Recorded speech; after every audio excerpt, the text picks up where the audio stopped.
வணக்கம். இன்னைக்கு என்ன பார்க்க போறோம்னா ரவா கிச்சடி எப்படி செய்யலாம்னு பார்க்கலாம். அதுக்கு நான் 1 கப் ரவை எடுத்திருக்கேன். ஒரு சின்ன உருளைக்கிழங்க பொடியா கட் பண்ணது, 5-6 பீன்ஸ் பொடியா கட் பண்ணது, ஒரு சின்ன கேரட் பொடியா கட் பண்ணது, 2 மீடியம் சைஸ் பெரிய வெங்காயம், ஒரு மீடியம் சைஸ் தக்காளி, 2 பச்சை மிளகாய். தாளிப்புக்கு ஒரு துண்டு பட்டை, ஒரு பிரியாணி இலை, 5 முந்திரி பருப்பு, கொஞ்சமாக கருவேப்பிலை, கொத்தமல்லி, 1 டேபிள் ஸ்பூன் இஞ்சி பூண்டு பேஸ்ட், நெய் தேவையான அளவு, உப்பு தேவையான அளவு. இவ்வளோதான். இப்போ செய்ய ஸ்டார்ட் பண்ணலாம். இப்போ ஒரு கடாய் வச்சுக்கிட்டேன். இப்போ இதில் ரவையை வறுத்து எடுத்துருவோம்.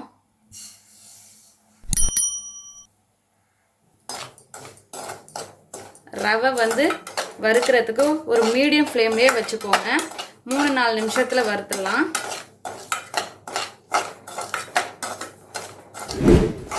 இப்போ ரவை நல்லா வறுத்தாச்சு. இதை ஒரு பிளேட்டில் மாற்றிக்கலாம். இப்போ அதே கடாய் வச்சுட்டு நெய் சேர்த்துக்கலாம்.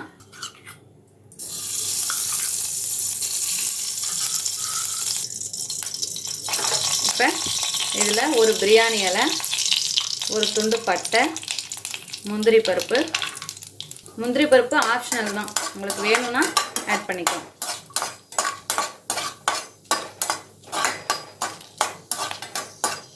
இப்போ இதில் வெங்காயம்,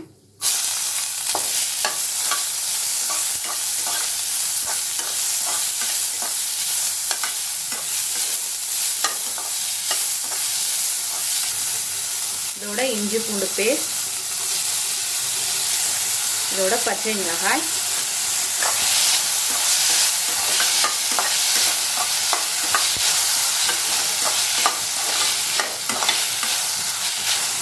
கொஞ்சமாக கருவேப்பிலை, தக்காளி,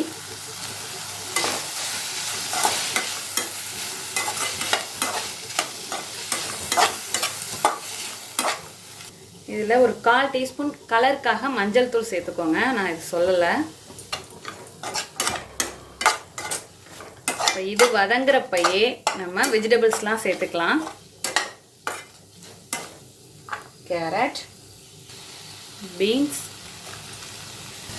இப்போ உருளைக்கிழங்கு கருத்துடாமல் இருக்க தண்ணி சேர்த்துருக்கேன். தண்ணியை வடிச்சிட்டு உருளைக்கிழங்கு சேர்த்துக்கலாம். பச்சை பட்டாணி இருந்தால் பச்சை பட்டாணி சேர்த்துக்கலாம். உங்களுக்கு என்ன காய் தேவையோ அதில் சேர்த்துக்கலாம்.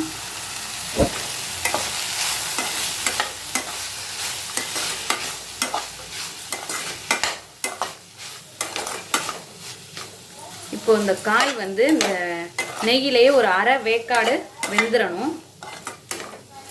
இப்போ இந்த ஸ்டேஜில் உப்பு சேர்த்துக்கலாம். கிச்சடிக்கு தேவையான அளவு உப்பு.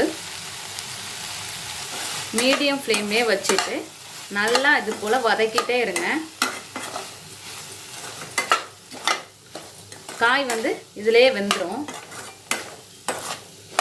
இப்போது கிச்சடியில் ஒரு அரை அளவுக்கு இந்த காய் நல்லா வதங்கி வந்திருக்கு. இப்போது 1 கப் ரவை எடுத்ததுக்கு நான் 2.5 கப் தண்ணி சேர்க்க போகிறேன்.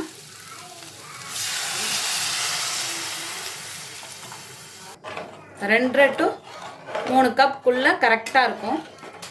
இப்போ இது நல்லா கொதித்து வரட்டும். இப்போ நல்லா கொதித்து வந்துடுச்சு, காயும் வெந்துடுச்சு. இந்த ஸ்டேஜில் நம்ம ரவையை சேர்த்துக்கலாம். இது போல் ரவையை சேர்த்து கிளறி விட்டுக்கோங்க. கைவிடாமல் கிளறணும், ஏன்னா கட்டி பிடிச்சிரும். அதனால் கைவிடாமல் கிளறிக்கோங்க. இதே நல்லா கிளறிட்டிங்கன்னா கெட்டியாயிடும்.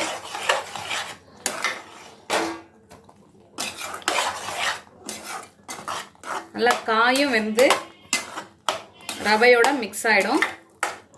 இப்போ இந்த ஸ்டேஜில் கொஞ்சமாக கொத்தமல்லி தழை,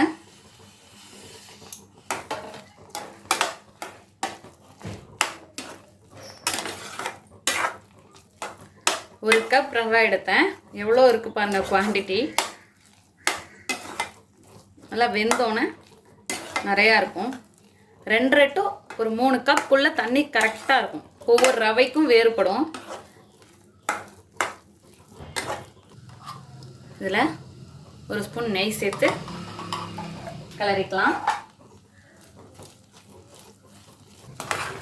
அவ்வளோதான், கிச்சடி தயாராகிடுச்சு. இப்போ ஃப்ளேமை ஆஃப் பண்ணிடலாம். அருமையான அற்புதமான ரவா கிச்சடி தயாராகிடுச்சு. இதே போல் நீங்களும் உங்கள் வீட்டில் செஞ்சு பார்த்துட்டு எப்படி வந்துச்சுன்னு கமெண்ட்டில் சொல்லுங்கள். தேங்க்யூ.